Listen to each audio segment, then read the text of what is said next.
Hello guys, সবাই কেমন আছেন? আশা করি সবাই ভালো আছেন।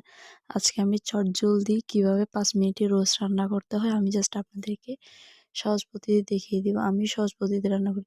জাস্ট রেডিমেড যে রাঁধুনি মশলাটা পাওয়া যায় এটা আর দই দিয়ে জাস্ট এটা ব্লেন্ড করে রেখে দিবেন একপাশে জাস্ট। তারপর একটা কড়াইতে তেল দিয়ে পেঁয়াজ বেরেস্তাটা করে নিবেন। তারপর রোস্ট যে চিকেনগুলো থাকবে এগুলো জাস্ট একটু ভেজে নিবেন। ভেজে নেওয়ার পরে আমি জাস্ট যে মেইন প্রসেস ওটাতে চলে গেলাম। যাওয়ার পরে পেঁয়াজটা ভেজে পেঁয়াজ যে বাটা যেটা আছে ওইটা আমি জাস্ট তেলের মধ্যে দিয়ে দেওয়ার পর আদা বাটা, রসুন বাটা, জিরা বাটা সব একসাথে দিয়ে জাস্ট অনেকক্ষণ এটা কষাবো। যত কষাবেন ওইটা অত টেস্ট হবে।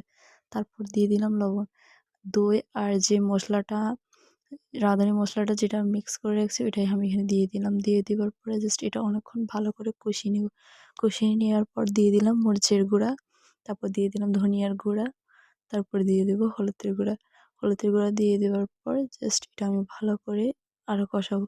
মশলা যত কষাবেন তত এটা টেস্ট। তারপর দিয়ে দিলাম টমেটো সস, তারপর একটু দুধ দিয়ে দিলাম। দুধ দিয়ে দেওয়ার পরে জাস্ট এটা ভালো করে কষিয়ে নিব। আপনারা চাইলে বাদাম বাটাও দিতে পারবেন। আমার কাছে ছিল না তাই আমি দিই নাই।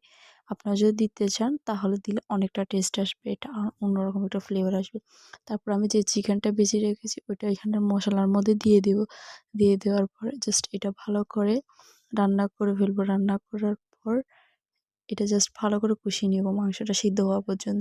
সিদ্ধ যখন হয়ে আসবে তখন আমি যে বাকি দুধটা ছিল ওইটা আমি এখানের মধ্যে দিয়ে জাস্ট আরও কিছুক্ষণ কষিয়ে রাখবো। কষিয়ে জাস্ট রান্নাটা আরও ভালো করে নিব। জাস্ট আমার রান্না হয়ে গেছে ৫ মিনিটে। আপনারা যারা হাতের কাছে সময় নেই তারা এরকম আমার মতো ৫ মিনিটের মধ্যে চটজলদি রান্না করে ফেলতে পারবেন। নমস্কার সবাইকে।